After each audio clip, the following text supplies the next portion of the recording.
So the wait for Euro 2024 is just about over, and over the next few days, I'm going to preview each and every one of the nation's hopes and dreams heading into the tournament. In this video, we're going to take a look at Ukraine. That's right, folks, back once again with another preview video. Today, it is all about Euro 2024 and the hopes and dreams of a nation. We'll get into all of that and more in a second. If you're new, where you been, smash your subscribe button. Your one-stop shop for Euro 2024 is right here under one Ruski. We've got a lot of content coming at you over the summer for Euro 2024 and Copa America, so make sure you stick around for that by hitting the old subscribe and smashing the old likey. Today, we're going to go exploring a nation's hopes and dreams, and we're going to get into that in a minute. Of course, big shout out once again to the VIPs. They are the patrons, of course. But anyway, let's get into it. All right, Ukraine are back once again, of course, qualified via the playoffs, via Path B. We'll explore that in just 1 second.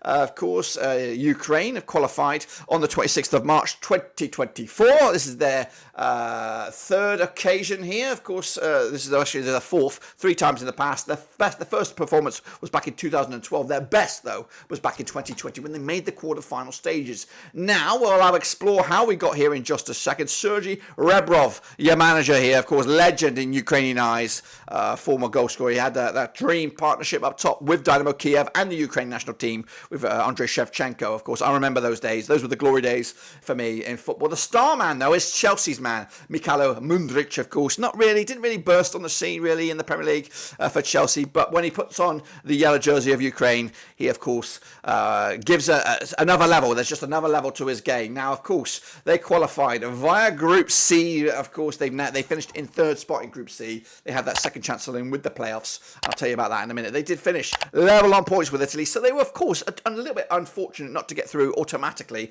and put Italy through the trapdoor, but they're here, none the same. England also in that game, in that group, North Macedonia and Malta. So this was not an easy passage for Ukraine. And then following on from this, they had to take on Bosnia and Herzegovina, where they picked up a 2-1 away win there. Before they took on Iceland for a spot in the final, which they came through with a 2-1 win against them with an 84th minute winner to put them on the plane to Germany. So Ukraine are here, and guess what, guys? They're here not just to make up the numbers, but to cause some problems.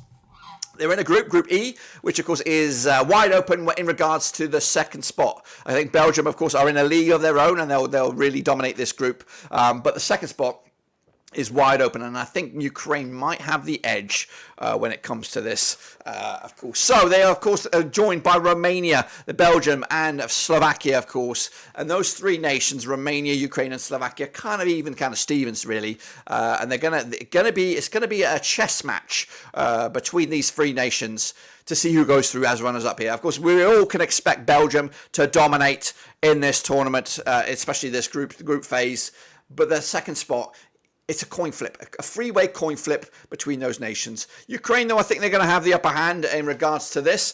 And, of course, they will save their worst game till last, and that's luck of the draw there. So realistically, Ukraine could pick up a monstrous 6 points in the first 2 games and then put the pressure on Belgium in the final game, and ultimately could just draw that final game and maybe top the group and have themselves a stronger or a more decent passage through to the quarterfinals or wherever in the knockout stages. So for me, Ukraine's a key match is the first game. Romania, get those wheels of momentum going, and I think honestly, when I look at this group here, I think 3 points is enough for second spot, not third spot, second spot. I think we could probably say that one of the best third place finishers is not coming out of this group, because Romania, Ukraine, and Slovakia are all so evenly matched that they're going to cancel each other out with draws. Draws are going to be the problem here. Draws are not your friend. Draws are not your friend in regards to getting out of this group. So win against Romania, and then of course you're going to be in the driving seat for the rest of your qualification journey. The odds 11-2 to win the group. Of course, realistically, you're not going to win the group. Belgium should win this group. To qualify, though, 2-1 odds, basically 50% chance to get out of this group. To win the trophy, you're 100-1. There should be a 1 on there to qualify out of this group. For me, I do see them getting out of this group. I really do. Whether it is as a second place team or a third place team, but ultimately, that's when the journey ends for Ukraine. They are currently ranked, according to FIFA, 22nd in the world. So they're up there. They're up there. But would I put them in the top 16 within Europe? I think they're in the top 16 within Europe. But top 8, you're then stretching it a little bit. You're stretching the lines a little bit. I don't think they are in top 8. So I think it is about right, last 16 for Ukraine. But you never know when you get to those knockout stages. Well, there you have it, folks. There you bloody have it. Of course, the hopes and dreams of a nation. What do you expect this nation to do in the tournament out this summer? Will they get out of the group? Will they go the distance? Let me know your thoughts and opinions down below. Of course, make sure you, stick around to the channel. We've got plenty of content for Euro 2024 and Copa America this summer. So I want you to be well in tuned for that. But until then, guys, we're back tomorrow with some more content. Until then, subscribe, smash the like, and of course, we'll see you soon for the next one.